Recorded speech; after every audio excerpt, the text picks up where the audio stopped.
मित्रांनो, आता सध्या आपण कापूस पिकातील बऱ्याच ठिकाणी आपण जे पाहत आहोत की बोंडाची संख्या किंवा बरीचशी पाती बोंड जी आहेत गळ आणि बऱ्याच ठिकाणी पाऊस अति होण्यामुळे नासण्याची शक्यता चालू आहे.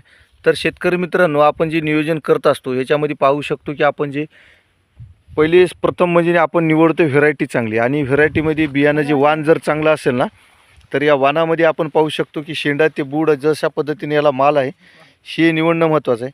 आपण शेतकरी मित्रांना दप्तरी कंपनीचं हे एक वाण सांगितलं होतं, आणि ह्या दप्तरी कंपनीच्या वाणामध्ये आपण ह्याच्यामध्ये पाते फुल आणि बोंडाची संख्या पाहू शकता.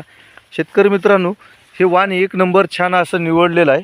आणि दप्तरीचं हे आपण जे रॉकी आणि एक जॅकी असे त्यांच्या जे दोन व्हेरायटी होत्या हे आपण शेतकरी मित्रांना सांगितलं आहे.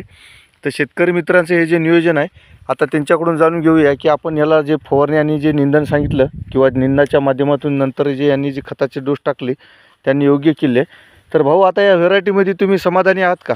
समाधानी आहे. नंबर 1 आहे का? नंबर 1 आहे ना.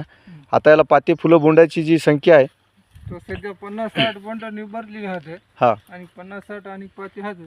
50-60 पाटी पण आहेत. त्याच्यात अजून जरी 10-20 जरी समजा परिपक्व झाली तरी तुम्हाला अपेक्षित उत्पन्न किती येऊ शकेल असे एक अंदाज वाटते? सध्या आता 8-10 तर यावर आहेत. 8-10 क्विंटलच्या ॲव्हरेज येऊ. आणि हे आपल्या शेतकरी मित्रांनी हे वाण, तुमचं पूर्ण नाव सांगा आपलं? कैलास पाटील लगडूतकर. कैलास पाटील लगडूतकर आणि राहणार तामसा. तामसा. तर शेतकरी मित्रांनो, एकदा तुमचा मोठ्या आवाजामध्ये मोबाईल नंबर सांगा एकदा. 7276 05 3285. 3285 लास्टला. धन्यवाद मित्रांनो. तर ही दप्तरी ह्या कंपनीची व्हेरायटी आहे, आणि पुढल्या वर्षी या व्हेरायटीची तुम्ही पण लागवड करून पहा. आणि माझाही नंबर ठेवा जवळजवळ 9570 00 36 66. धन्यवाद मित्रांनो.